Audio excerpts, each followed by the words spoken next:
안녕하세요. 저는 40대 워킹맘입니다. 시간이 좀 흘러서 그런지 그때 그 일이 살짝 가물가물하기도 하지만 제가 겪은 일을 한번 써보려고 해요. 전 경기도에 살고 있어요. 집안 형편이 어려워 공부를 제대로 끝내지 못했고 고등학교를 중퇴 후 바로 취직을 했어요. 뭐 나쁘지 않은 삶이라고 생각했죠. 제 앞가림은 잘했으니까요.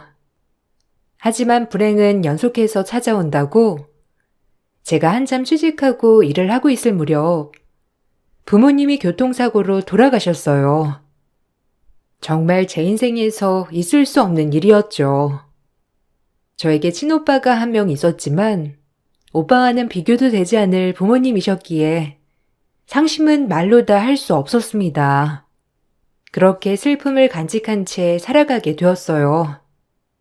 그러다 시간이 흘렀고 20대 중반이 되었을 땐 지금의 남편을 만나 결혼을 하였죠. 남편은 무뚝뚝하지만 그래도 마음만은 따뜻한 사람이더라고요. 부모님이 안 계신 저에게 울타리가 돼줄 것만 같았으니까요. 하지만 결혼 전 그렇게 울타리가 되어주겠다던 남편은 결혼을 하고 보니 어디에도 없더라고요. 제 울타리는 없었어요. 부모도 없는 전의 고아 아니야? 그런데 고등학교까지 중퇴해? 내가 널 어떻게 키웠는데 저런 애를 며느리로 데리고 오냐? 뭐 우리 집도 없이 사는 건 마찬가지인데요. 그냥 그러려니 하세요. 그래도 말 잘 듣는 며느리가 낫지. 조금 머리에 들은 거 있다고 아는 척하는 며느리가 낫겠어요? 전 그냥 애 잘 키워주고 집에 복종 잘할 와이프가 필요하다고요. 네 말도 맞지만 아니 웬만해야지. 안 그래? 어디 저런 애를. 아휴, 모르겠다. 네가 그렇게 좋다고 하면 마음대로 해. 그래도 나한테 많은 거 바라지 말아라. 난 마음에 안 들어. 고등학교도 제때 못 나온 애가 어디 사회생활이나 제대로 할 수 있겠니? 그래도 자기 분야에서 일도 잘하고 나름 성실해요. 너무 그렇게만 생각하지 마세요, 엄마. 뭐 제가 더 잘할게요. 전 무난한 남편을 만나 결혼을 한다고 생각했지만 친오빠는 마음에 안 들다고 하더라고요. 그때 당시 친오빠는 돈을 많이 벌기 위해 이일저일 안 해본 거 없이 노력 중인 사람이었어요. 아무래도 부모님도 안 계시는데 하나뿐인 여동생 시집갈 돈도 마련해 줘야 하고 어깨에 많은 짐을 짊어진 것 같았죠. 그런 오빠에게 고마운 마음도 있었지만 미안한 마음도 있었어요. 남편은 마음에 들어하지 않았지만 제 한마디에 오빠는 결혼을 허락해 주었고 저에게 결혼 자금도 보태 주었습니다. 참, 네 남편 그렇게 마음에 안 들어. 눈빛도 그렇고 아마 부모님이 살아계셨으면 좋아하진 않으셨을 텐데. 네가 그렇게 좋다고 하니 허락하는 거야. 알겠지? 대신 행복하게 살아. 혹시라도 힘들면 오빠 찾아오고. 이 세상에 너랑 나밖에 없잖아. 오빠 고마워. 그래도 형수씨 착한 사람이야. 부모님도 안 계신 나를 따뜻하게 맞아주는 사람. 나 잘 살게 두고 봐. 네가 그렇다면 된 거지. 어쨌든 힘들거나 하면 오빠 찾아와. 무조건 오빠는 네 편이니까. 알겠지? 그래야 돌아가신 부모님들도 두 다리 쭉 뻗고 계시지. 아유, 언제 이렇게 커서 시집을 간다고 하고. 참 기특하다, 기특해. 잘 살아, 이거사. 그리고 이 돈은 너 시집 갈 때 쓰라고 모아놓은 돈이야. 큰 돈 아니지만 그래도 보탬이 될 거다. 이거 보태서 시집 가. 에이, 오빠도 돈 없으면서 무슨 이걸 나한테. 아니야, 나도 돈 모았어, 진짜. 괜찮아. 오빠도 어려운데 참. 내가 해주고 싶어서 그래. 하나뿐인 동생이 시집 간다는데 이 정도도 못 해줄까? 그러니까 얼른 받아.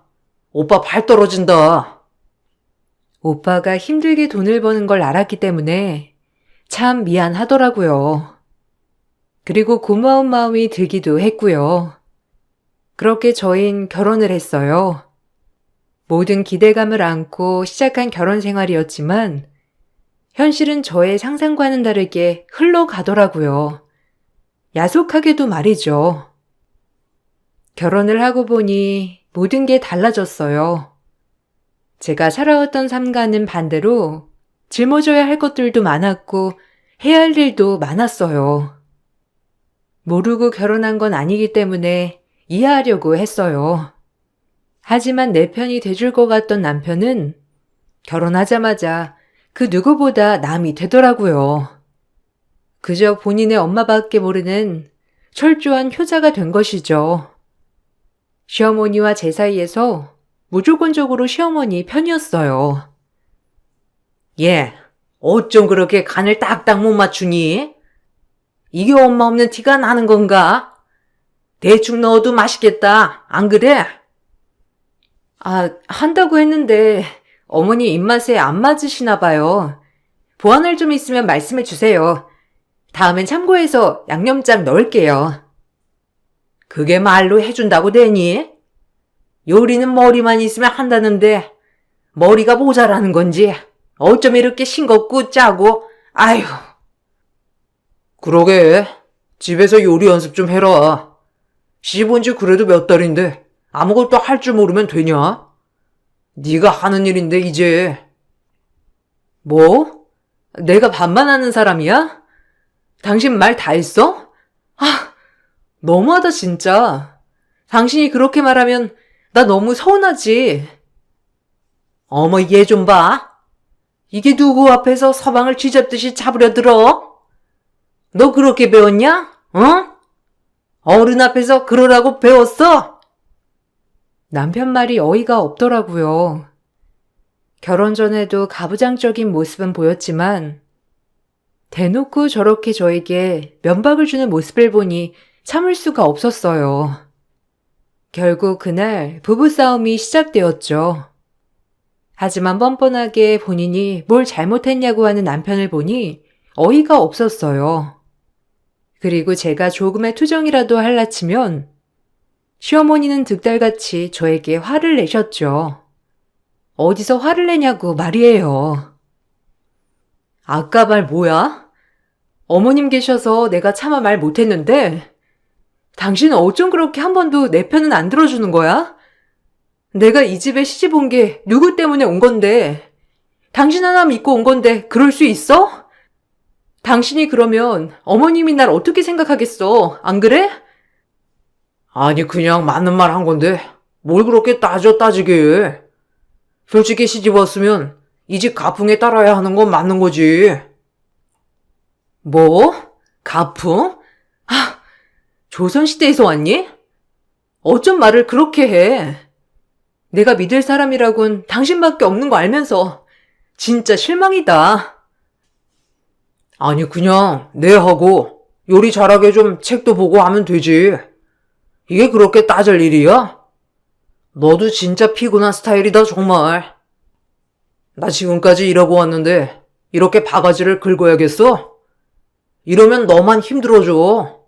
그냥 순응하고 살면 편할 것을. 참. 남편이랑은 대화가 되지 않았어요. 오히려 싸움만이 늘어갔죠. 애당초 그래서 이 부분은 포기하기로 했습니다. 솔직히 살면서 수백 번 갈라설까 생각도 했지만 참 야속하게도 그렇게 실행에 옮기기 쉽지 않더라고요. 언젠간 변할 거라는 믿음, 그리고 좀 더 나아지겠지라는 희망의 끈이 참 남편을 놓지 못하게 하더라고요. 시간은 흘렀고 저희에게도 아기 천사가 찾아왔어요. 임신을 하고 나니 남편도 달라질 거란 기대가 있었죠. 하지만 아이를 가지고도 모든 집안의 굳은 일은 제 차지였죠. 어느 누구 하나 제 몸 걱정해주는 사람은 없더라고요.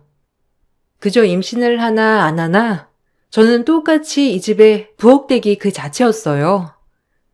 속상한 날이었죠. 가서 기름 좀 짜와라. 방앗간 가서. 한 10병 정도 말해놨으니까 이거 배낭 메고 가면 될 거다. 얼른 갔다 와. 아, 어머니, 저도 이제 배가 불러서 무거운 거 드는 게 좀 힘들더라고요.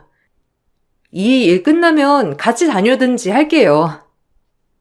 밖에서 일하는 사람 피곤하게 꼭 그래야겠니? 집에서 네가 하는 게 뭐가 있다고? 참나. 하나부터 10까지 진짜 마음에 안 든다. 어머님도 아이 가져보셨으니까 알 거 아니에요. 이런 게 얼마나 산모한테 부담이 되는지. 이랑 다녀올게요. 난 애 가져서도 다 했어. 그때 당시엔 내과에서 빨래도 했다. 쭈그리고 앉아서. 어디 이유 같지 않은 이유를 대? 잔말 말고 기름 짜와. 이미 전화 다 해뒀으니까 가지러만 가면 될 거야. 헛소리 말고 냉큼 다녀와. 괜히 나 열받게 하지 말고. 알겠니? 이런 것부터 티가 나는 거야. 못 배운 티. 어디 어른 말에 꼬박꼬박 말댔고? 말이라도 잘 들으면 내가 마음이라도 돌아서지. 에휴. 시어머니는 본인 때는 내과 가서 빨래도 하고 무거운 거 들고 잘만 다녔다며 기름 10병을 가지고 오라고 하셨어요. 남편에게 호출해봤지만 역시나 제 전화를 받지 않더라고요. 그렇게 저는 혼자 기름 10병을 짜러 갔어요. 8개월쯤 됐던 때라 배가 참 무거웠지만 배낭도 무겁고 정말 힘들더라고요. 배낭을 메고 택시를 타려고 가는 순간 친오빠를 우연히 만났어요. 친오빠지만 막상 창피하더라고요. 이렇게밖에 못 사는 꼴을 보이는 것만 같아서요. 오빠 역시 저를 보자마자 한탄을 하더라고요. 아니 너 힘들게 가방 메고 어딜 가는 거야? 오빠를 부르지. 임서방은 혼자 이걸 짊어지고 집에 가는 거야? 아, 임서방은 일하느라 바쁘고 그냥 후딱 택시 타고 가면 돼서. 뭐 오빠 안 불렀지. 난 괜찮아. 오빠도 얼른 갈 길 가. 데워다 줄게. 밥은 먹었어? 참 사돈도 너무 하신다. 며느리 이렇게 만삭인데 이런 걸 시켜? 안 봐도 훤하다 훤해. 아니야, 내가 하겠다고 한 거야. 오빠는 참, 그냥 후딱 다녀오면 되는데 뭘. 너무 그렇게 생각 마. 그나저나 오빤 어디 가는 길이야? 거래처 만나고 이제 들어가는 길이었어. 일단 다. 먹고 싶은 건 없어? 이렇게 만났는데 밥이라도 먹고 들어가. 오빠 바쁜 거 아니야? 난 괜찮은데. 그럼 우리 저기 가서 밥이나 먹고 얘기라도 좀 하고 가자. 이렇게 만났는데. 진오빠는 길에서 만난 저를 살뜰히 챙겨주며 비싼 레스토랑에 데려갔어요. 임신했지만 오랜만에 보는 레스토랑 식사에 눈이 돌더라고요. 그리고 이것저것 먹고 있는데 오빤 절 안쓰럽게 바라봤고요. 그 눈빛이 느껴졌지만 이상하게 그날 밥이 너무 맛있더라고요. 오랜만에 마음 편하게 먹어서 그런지 소화도 굉장히 잘 됐고 그렇게 맛있는 식사를 했어요. 비죽도 못 먹었어? 아, 왜 이렇게 말랐어? 임서방이 이런 것도 안 사줘? 너 고기 좋아하는데 더 잘 먹어야지 임신했는데. 아니, 사주지. 그냥 요샌 임신해서 뒤돌면 배고프고 뒤돌면 배고프고 그래서 그래. 새언닌 잘 지내지? 내가 새언니도 챙기고 해야 하는데 아무래도 시댁살이를 하니까 눈치가 보이긴 하네. 마음대로 외출하는 것도 눈치 보이고. 우리야 잘 지내지. 그나저나 참 너 걱정이다. 매번 이렇게 고생만 하는 것 같아서. 힘들면 오빠한테 얘기하라고 했잖아. 시어머니가 많이 면박 주셔? 요즘 때가 어느 때인데 그렇게 눈치를 보고 살아? 임서방이 잘 안 해줘? 그래서 그런 거야? 아니야, 나 힘든 거 없어, 진짜야. 오늘은 우연히 그렇게 된 거고, 오빠가 생각하는 것보다 나 진짜 잘 살고 있으니까 걱정 마. 그래도 어른 모시고 사는 게 아무래도 쉬운 게 아니긴 하지. 그래서 그래. 나름 그래도 잘 살고 있으니까 걱정 마, 오빠. 절 너무나도 걱정하는 오빠이기에 애써 둘러댔지만 오빠 마음이 참 고맙더라고요. 결혼하고 매번 바쁘다는 핑계로 자주 만나진 못했지만 핏줄이라는 게 뭔지 참 그날 서로의 얼굴만 보고도 알 수 있었죠.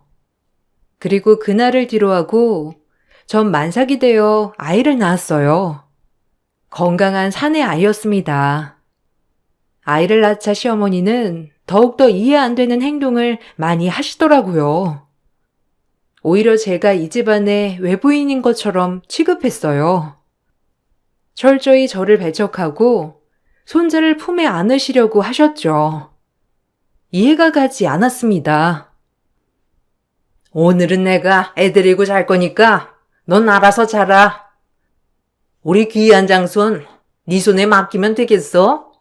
이 할미 손에 커야지. 네? 제가 엄마인데요. 잠투성이 심해서 자다 깨면 저만 찾아요. 제가 재울게요. 어머님, 밤잠 깊으셔서 아이 깨도 잘 못 달래주시잖아요. 그냥 편하게 주무시고 아기는 제가 챙길 테니 이리 주세요. 그리고 제가 엄마인걸요, 어머님. 뭐야? 아니 할머니가 손주 좀 끌어안고 자겠다는데 싫다는 거냐? 참나.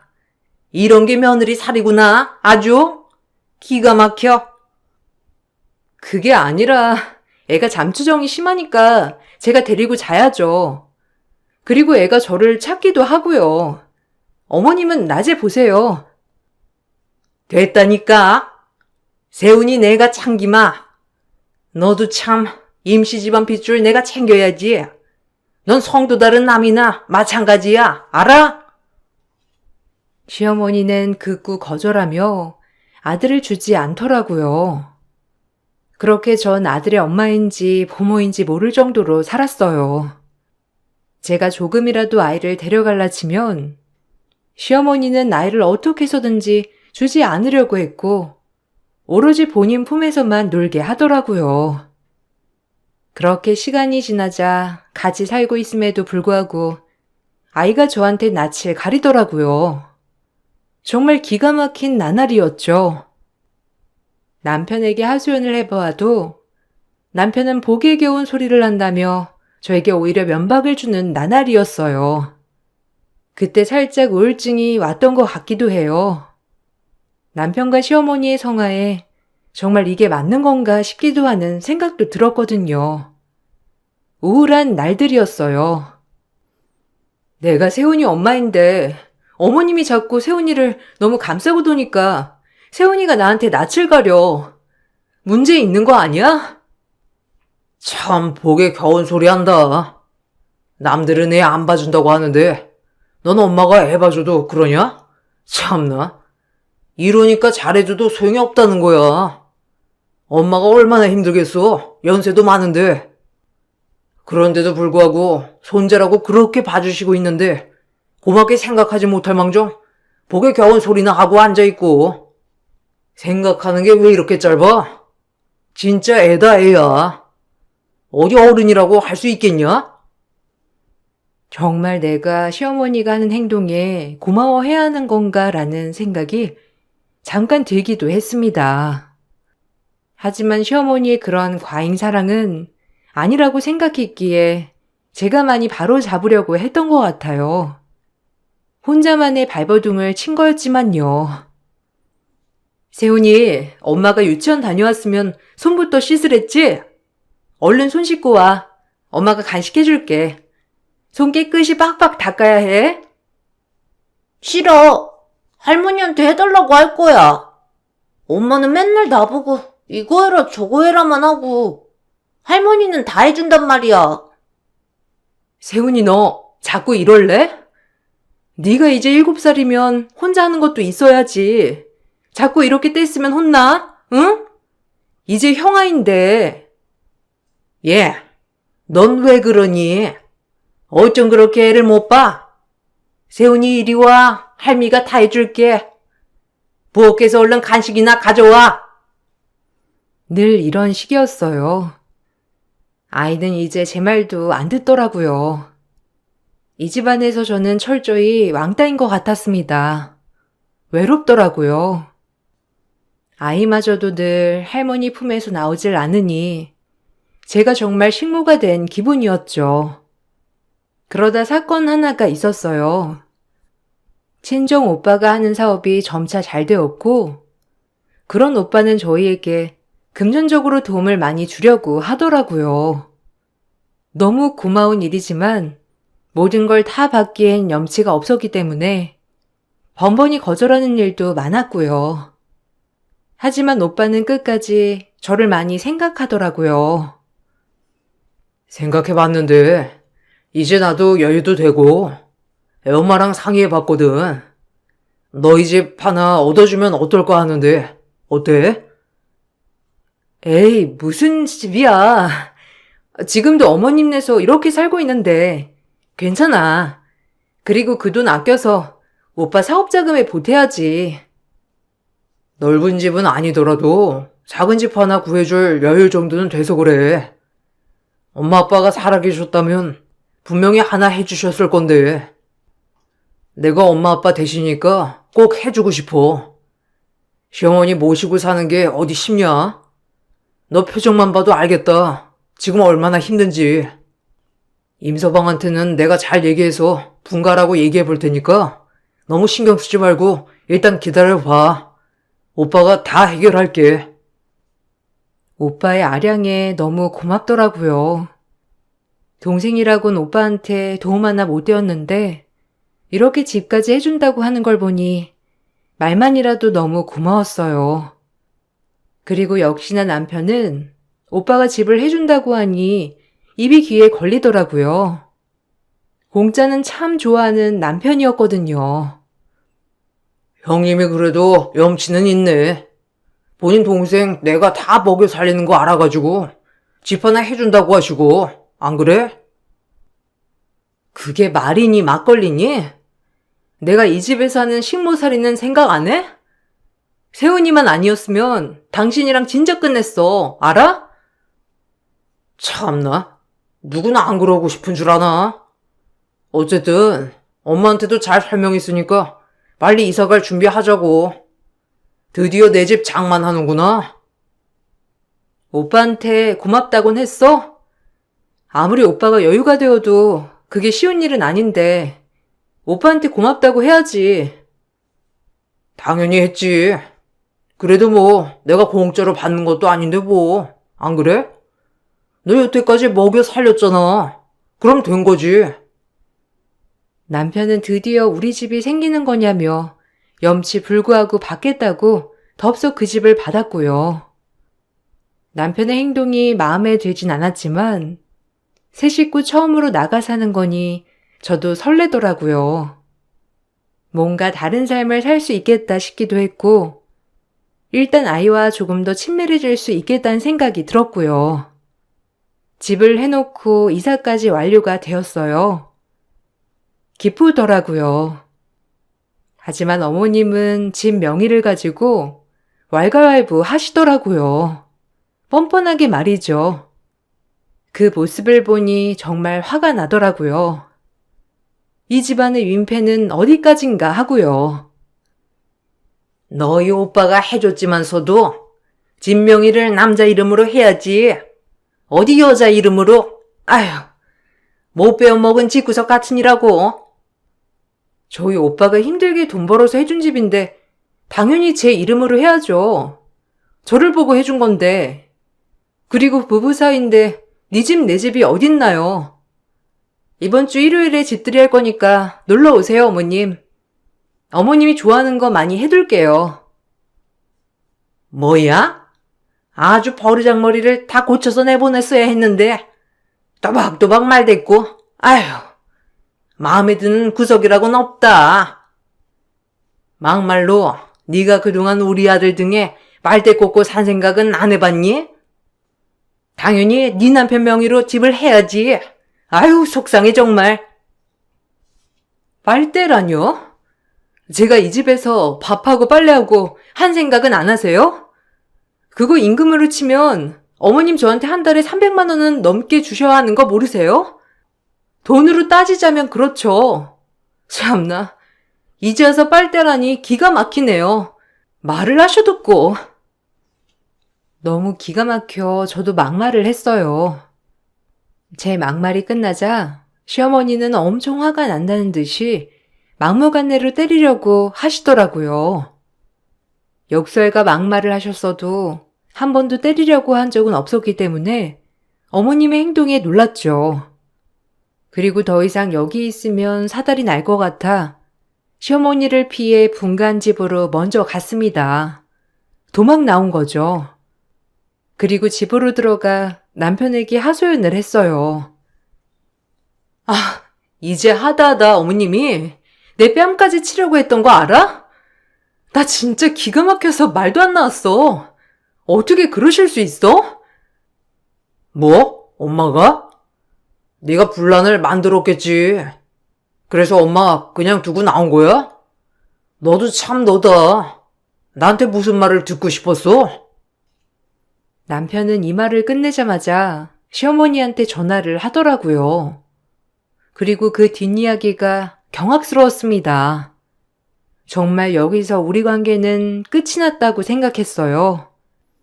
아들의 아빠로서 남편으로서 꼭 제가 붙잡고 있던 실말의 기대감조차 사라졌거든요. 엄마, 얘 집으로 왔으니까 집으로 와요. 우리 집 비번 알지? 내가 문자로 남겨놓을게. 얼른 와서 할 얘기 있으면 해요. 남편은 전화를 끊었고 저에게 어머님과 얘기를 하라고 하더라고요. 절 감싸줘도 모자랄 판에 대놓고 적장에 저를 던지는 남편을 보니 정말 정이 다 털렸습니다. 그리고 전 울면서 얘기를 했어요. 이제 이 관계도 다 끝내자고 말이에요. 아, 지금 뭐 하는 거야? 당신한테 이런 얘기도 못하고 우리 관계는 진짜 끝이다, 끝이야. 더 이상 당신한테 거는 기대조차 없어, 알아? 어떻게 한 번이라도 내 편 들어줄 생각을 안 하니? 정말 나는 너한테 뭐니 도대체? 끝내자 그냥. 아니, 엄마가 하실 말씀이 있는데 네가 그냥 온 거 아니야? 아, 그러니까 와서 얘기 끝내라고 한 거지. 어른 말은 끝까지 들어야지. 이렇게 얄밉게 얘기하더라고요. 그리고 그때 도록 소리가 열리며 문이 화들짝 열렸어요. 친정 오빠더라고요. 친정 오빠는 밖에서 모든 얘기를 다 들었다는 듯이 남편에게 그대로 주먹을 내리꽂았어요. 남편이 질겁하며 피를 토하기 시작했죠. 저 역시 놀랐지만 속은 시원하더라고요. 남편은 억울하다는 듯이 저희 오빠에게 피를 토하며 따지기 시작했어요. 뻔뻔하게 말이에요. 내 동생을 봐서 여러 번 기회를 준 건데 넌 인간 말종이다. 더 이상 살 가치가 없어. 그냥 둘이 끝내. 그동안 안 봐도 비디오야. 내 동생이 어떤 수모를 견뎌왔는지 너 같은 남편은 필요 없으니까 넌 마저도 써. 내 주변 인맥 동원해서 너 매장될 각오해. 그리고 이 집에서 당장 나가. 뻔뻔하게 네가 이 집에서 살 자격이나 있을 것 같아? 당장 꺼져. 알겠어? 아이씨, 아파. 아니 형님, 말은 들어보셔야죠. 아, 옳은 말 무시하는 제가 더 문제지. 제가 문제인가요? 닥쳐. 나도 많이 참았어. 진짜 너랑은 끝이야. 알아? 뻔뻔하고 쓰레기 같은 놈. 절대 용서 안 할 거야. 알겠어? 내가 가만히 맞고만 있을 줄 알아? 절대 용서 못해. 이렇게 나 때린 거 벌받게 할 거니까. 내가 가족이라고 선처해 줄 줄 알아? 어디서 주먹을 휘둘러 이것들이 쌍으로. 아주 깡패남매 납셨네. 가만 안 둬. 알겠어? 아휴, 이 피 좀 나는 것 봐. 이 나쁜 것들. 제 말이 끝나자마자 시어머니도 남편이 알려준 대로 집에 오시더라고요. 시어머니는 남편의 꼴을 보더니 다짜고짜 저희 오빠 뺨을 날렸죠. 저 역시 그 모습을 보고 눈이 돌아 시어머니 머리채를 잡고 내동댕이 쳤고요. 그야말로 넷이서 뒹굴뒹굴하는 싸움 한판이었습니다. 정 그동안에 당한 분노로 시어머니를 박살내 버렸어요. 머리끄덩이고 뭐고요. 그리고 결국 경찰이 오게 되었고 다행히 폭행은 쌍방으로 합의 볼 것은 없었어요. 오히려 다행이라고 해야 할까요? 그리고 저희는 이 소송을 준비해 나갔습니다. 정말 힘든 싸움이더라고요. 친권과 양육권까지 걸린 문제였어요. 그리고 전 변호사를 만나 그동안 시어머니에게 당한 언어 폭력과 정신적 피해 보상 위자료까지 소송을 걸었어요. 한 3년은 걸렸어요. 다행히 법원은 제 편을 들어주더라고요. 그때 얼마나 마음이 기쁘고 안도가 되던지 길고 긴 소송은 그렇게 막을 내렸죠. 남편과 시어머니는 분개하더라고요. 모든 것이 제 뜻대로 돌아가자 이제서야 마음의 안도가 놓이더라고요. 엄마 아빠가 돌아가신 뒤부터 늘 불안에 치여 살았는데 그날 잠을 푹 잤습니다. 정말 모든 우울과 힘듦이 다 씻겨 내려가는 것 같았어요. 그날 얼마나 잠을 잤는지 몰라요, 정말. 내가 뭘 잘못해서 저딴 거한테 위자료를 줘야 한다는 거야. 대한민국 법이 이따위면 되겠어? 참나. 아니 기가 막히네. 내가 받아야지 위자료는. 부모도 없는 거 데려다가 며느리 시켜주고 사람 만들어놨으면 안 그래? 아! 엄마 그만 좀 해요. 여기서 일해봤자 들어준 사람 일도 없으니까. 항소할 거야. 너 기다려. 이대로 못 끝내. 알겠어? 마음대로 해. 모자가 쌍으로 염치가 있어야지. 평생을 그렇게 살아. 그냥 둘만의 세상에서. 그리고 위자료랑 양육비 꼭 보내. 알겠어? 아줌마, 당신 아들 잘난 것도 없이 집 한 채 없는 놈 누가 데려가겠어요. 안 그래요? 이제 나이가 적은 것도 아니고 큰 욕심 부리다 다 잃었네. 이 집구석 꼴 좋다. 그니까 적당히 했어야지. 당신들은 벌을 더 받아도 모자라. 알겠어? 아, 정신 못 차렸네. 넌 내가 말했지? 온갖 거 다 동원해서라도 가만 안 두겠다고. 법정 책임은 이렇게 물고 이제 내가 내린 벌을 받을 차례야. 알겠어? 내 동생한테 함부로 대한 거, 상처 준 거 절대 용서 안 해. 어디 저런 놈이 감히? 그리고 남편은 회사에서도 권고사직을 당했어요. 알고 보니 저희 오빠 거래처 사무실이었거든요. 거래처였기 때문에 사람 한 명 쉽게 자르는 건 일도 아니었죠.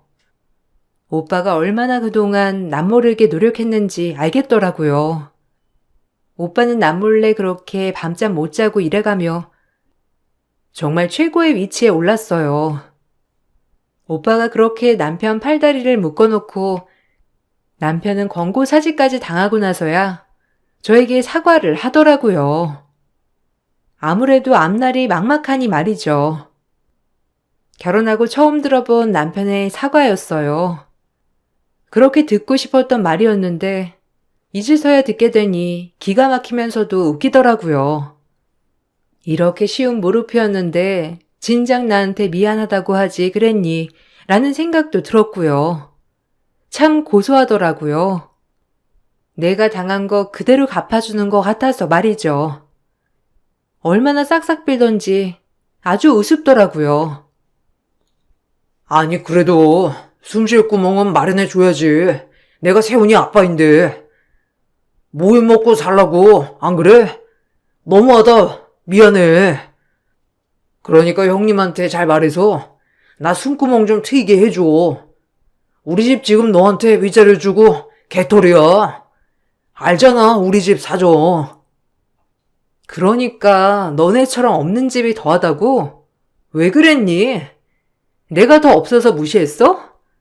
인간 말종. 네가 알아서 해. 양육비 밀리면 소송 들어갈 줄 알아. 하루 벌어 하루 살든 너네 엄마한테 돈을 어디서 융통해 오라고 하든 네가 알아서 하라고. 알겠어? 쓰레기.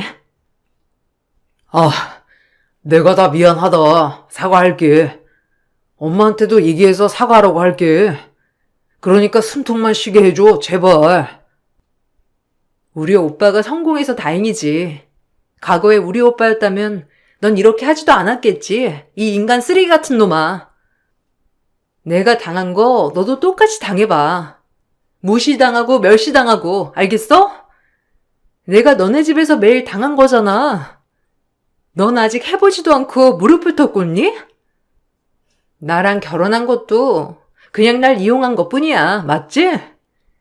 내가 그때 미쳤었지. 미친놈. 어쨌든 잘 살아보렴. 세훈이 봐서라도 이러지 말자. 아빠가 그래도 번듯해야지. 내가 미워도 세훈이 좀 생각해줘, 우리 아들. 아니, 나 이제 그렇게 안 살아.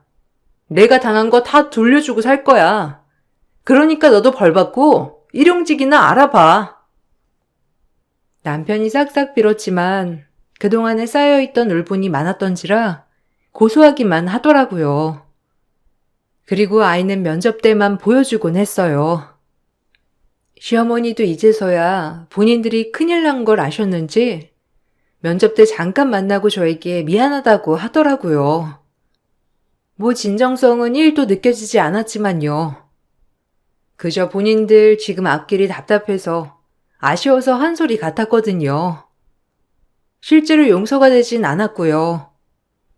남편이나 시어머니의 무릎이 이렇게 쉬운 걸 알고 나니 되려 웃음이 나더라고요. 얼마나 속이 시원한지 고소했습니다. 미안했다. 사돈한테 잘 얘기해서 일하는 곳만이라도 편하게 해줘라, 응? 세훈이 아빠인데 너무하지 않아? 이제 와서요? 됐어요. 진작 잘하시지. 참나, 숨구멍 막히니까 비는 꼴이란 참 우습네요. 당신이 저한테 미안하다고 할 때도 있고요. 안 그래요? 평생 반성하며 그냥 사세요. 과거에 계속 후회하면서. 사람 우습게 본 죄 톡톡히 받는 겁니다. 세훈이를 봐서라도 봐줘라. 우리 아들은 잘못 없잖니? 내가 잘못이지. 그래, 이 늙은이가 주책이었어. 미안해. 당신 같은 엄마를 둔 게 죄지 그 사람은. 그리고 교육도 잘못 받았고 잘못 컸고 그냥 달게 받으세요. 당신들의 벌이니까. 그리고 전 이혼을 하고 새 출발을 한 지 7년째예요. 다행히 이혼하고 오빠 회사에서 자리를 잘 잡아 지금까지 일을 하며 지내고 있죠. 워킹맘이자 싱글맘이기에 아이한테 미안한 마음은 여전하지만 그때 시어머니네서 살았을 때보다 아이도 훨씬 안정을 느끼더라고요. 모자 사이는 그 어느 때보다 좋고요. 친정오빠 덕분에 이렇게 살 수 있음에 참 고맙기도 하면서 가족이 최고라고 많이 느끼는 요즘이네요. 그땐 왜 이렇게 어리석었었나 라고 생각이 들지만 어렵기도 했고 사리 판단이 안 될 정도로 우울감이 계속 있었던 것 같아요. 모든 게 해결되고 나니 우울증은 말끔히 나아졌고요. 지금으로서야 참 행복하다고 느끼는 요즘이네요. 친정 부모님이 돌아가시고 계속 어둠 속에 갇혀있기만 한 것 같았는데 이혼을 하고 새 삶을 살면서부터 제 자신을 찾은 기분이에요. 물론 친정오빠의 도움이 컸지만 말이에요. 오빠도 저의 밝은 모습을 보니 참 좋다고 말한답니다. 너무 힘든 삶 같았지만 지나고 보니 그때의 내가 있기에 지금의 내가 있는 것 같아요. 부족한 글솜씨지만 읽어주셔서 너무 감사드리고 이 글을 읽으시는 분들에겐 좋은 일만 가득하길 바라겠습니다. 감사합니다.